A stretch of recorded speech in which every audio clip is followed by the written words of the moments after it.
All eyes are going to be in one game at the weekend, and this man, Cristiano Ronaldo, CR7, is likely to make his second debut for United as they take on Newcastle at Old Trafford. Trev, I've got to say, Ray, it really is some story. He's back. Unbelievable. I think it was a no-brainer for Manchester United to go back to United, because I read articles 8 years ago when Man City were interested. He said, it's going to be very difficult because I play for Manchester United to go to City. So as soon as he was available and it looked like he was going to go to City, I'm sure Trev was a little bit disappointed it didn't go to City, that Manchester United would come in and a brilliant signing. Not just because we all know he's a brilliant football player, but because of the winning mentality around the world. Look at the coverage they've had from Ronaldo going back to Manchester United. They probably are the biggest club around the world, in especially English club. Yep. So they've even got bigger with Ronaldo signing, and I should imagine how many shirts they've sold with Ronaldo on the back.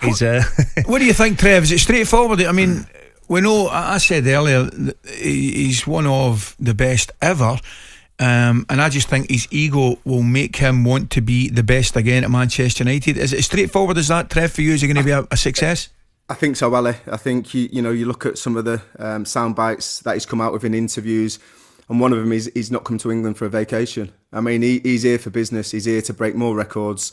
He just broke the international goal scoring record with 2 goals against Republic of Ireland. I watched the game in its entirety, and he wasn't great. I've got to be honest, he wasn't great for 85 minutes, 87 minutes, and then all of a sudden he scores the record-breaking goal, and then off the back of that, the second header was absolutely amazing. I mean, it was science-defining, how he hangs there and how he gets his body into these mad positions and still gets the power behind the ball.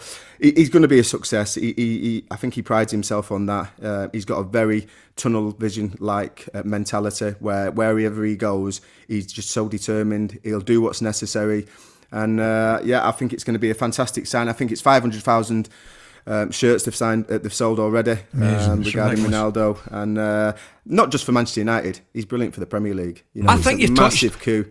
I think you touched on it, Trevor. I don't know whether you agree. Right, I think he's changed his game to a certain degree. I looked at his performances in the Euros.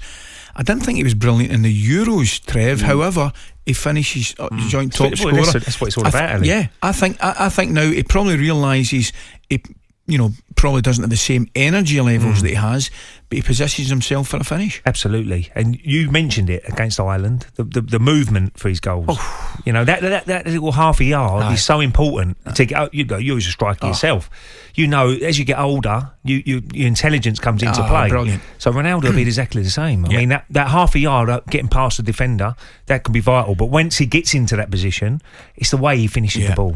Trev, he knows exactly what to do. 100%. Trev, you touched on his second header against Ireland, which was magnificent, but absolutely magnificent. But I was saying to Ray, his first one is brilliant because he makes a run, stops, and actually comes back out a yard to get himself a little bit of space.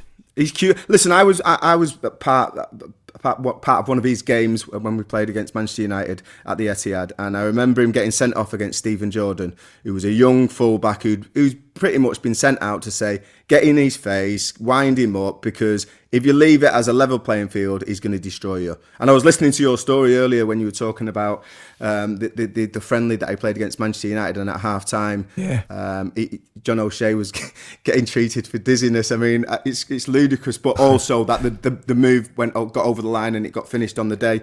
But now you look at him, experience that he's got, and just the couple of goals that he scored against Ireland, I think he's using his guile. Yeah. There's a little bit of a sly fox in there because he don't mind standing on a defender's toes, but he's certainly cute. And then when he gets in the positions that he needs to get into, he's clinical.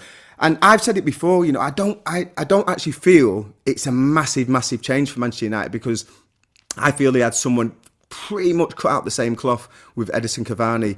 I think there's a lot more Ferrari that'll come with it. Obviously, he's a superstar, Cristiano Ronaldo.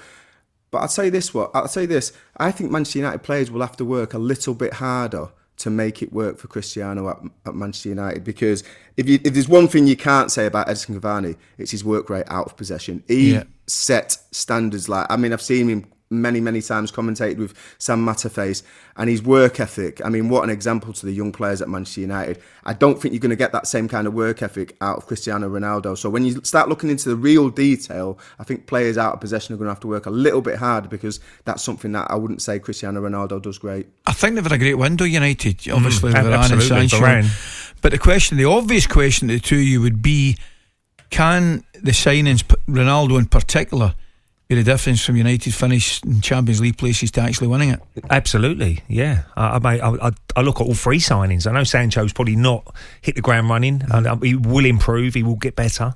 I think Varane was a big signing. It really was. So do I. Yeah, I mean, if you go by City, you know, Ruben Diaz, like he fitted in perfectly to Man City's back four alongside John Stones, and I think Harry Maguire alongside Diaz is a real good partnership. So I think that could be the difference.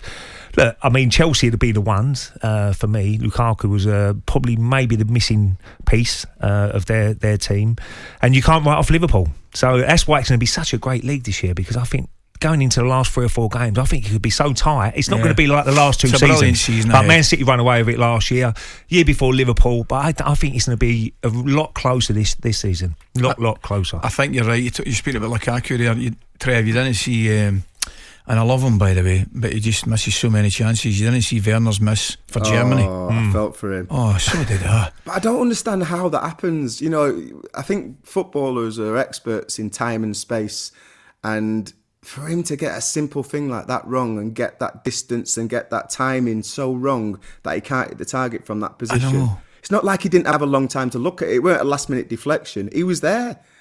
Listen, the penny will drop with him, because he is getting in the positions, he is getting the chances, and eventually whatever stumbling block he's got, and it must be in his brain, I think he'll get over that, and then he'll be off and running. talkSPORT Breakfast with Alan Brazil.